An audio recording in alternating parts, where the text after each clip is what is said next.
শেখ, অজুর কিছু সুন্নাহ রয়েছে আমরা জানি, যদি সেই সুন্নাহগুলো দর্শকদেরকে জানাতেন। আমাদের মনে রাখতে হবে উজুর মধ্যে কোনো ওয়াজিব কোনো স্তম্ভ বা কোনো স্তর নাই।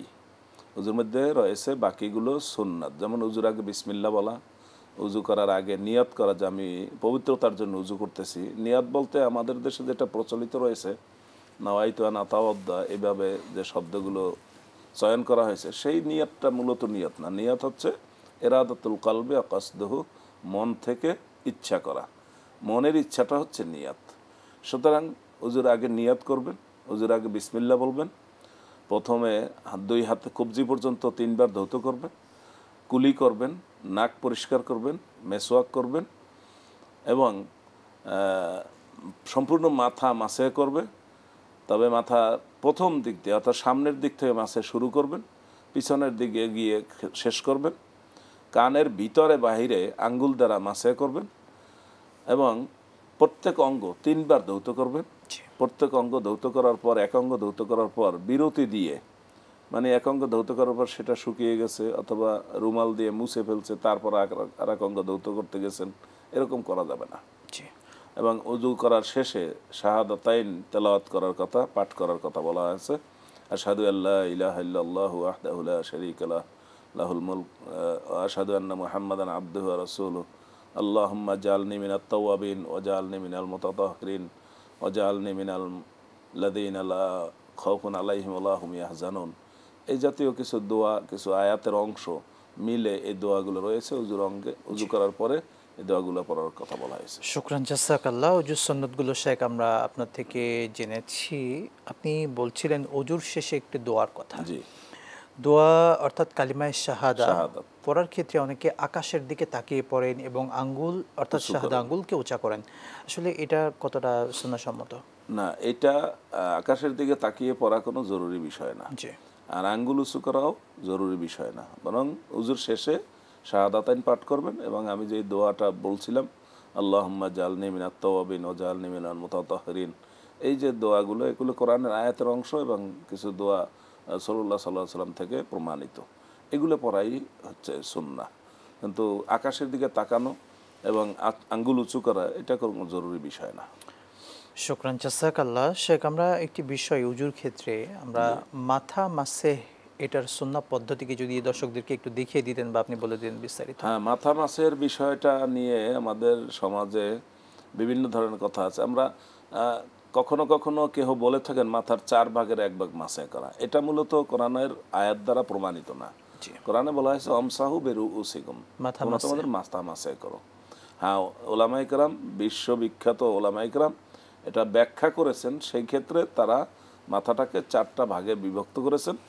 সেই জন্য তারা বলছেন যে অন্তত 1 ভাগও যদি মাসে করা হয় তাহলে একটা বড় অংশ মাসে করা হয়ে যায়। কিন্তু আরেকজন বলছেন যে না, মাথা মাসে বলতে যেটা বোঝায় অর্থাৎ হাত দিয়ে মাসে করা, হাত বুলানো, তো সেই ক্ষেত্রে 3টা চুলের উপরও যদি কারো হাত বুলানো হয় তাহলে সেটাও মাথা মাসে হবে। এই ধরনের ব্যাখ্যাও কিন্তু আছে। সুতরাং আমরা ব্যাখ্যার দিকে না গিয়ে যদি আল্লাহর আয়াতের দিকে, আল্লাহ যেটা বলেছেন সেই আয়াতের দিকে তাকাই, তাহলে এটার অর্থ হবে মাথা মাসে করা। তা মাথা মাসের ক্ষেত্রে আমরা এইভাবে আমাদের হাত দুইটাকে এইভাবে নেব এবং হাত দুইটাকে মাথার উপর দিয়া পিছনের দিকে নেব। এরপর আবার পিছন থেকে হাত ধরে দুই পাশ। এটা কি পুরো মাথা নিতে হবে আমাদেরকে নাকি অর্ধেক নিলেও হবে? আমি বলছি পুরো মাথা মাসের কথাই। জি, পুরো মাথা। যে প্রথমে হাত দিয়ে উপর দিয়ে, মাথার উপর দিয়ে পিছনে যাব পুরোপুরি। এরপর আবার পিছন থেকে 2 সাইড দিয়ে হাতটা সামনে আসবে এমন ভাবে, তাহলে মাথা মাসের কোনো অংশ আর বাকি থাকবে না। আল্লাহ যেহেতু বলছেন আমসাহু বিরুউসিকুম, তোমাদের মাথা মাসে, আমি তো মাথা মাসের আংশিক করবো কিভাবে? এই জন্য আমরা পুরোপুরিটাই দেখালাম। এরপরে 2 আঙ্গুল দিয়ে কানের ভিতরে, কানের যে লতি আমরা বলি, কানের যে বিভিন্ন ভাঁজ রয়েছে, এই ভাঁজে ভাঁজে আঙ্গুল মোছা দিতে হবে।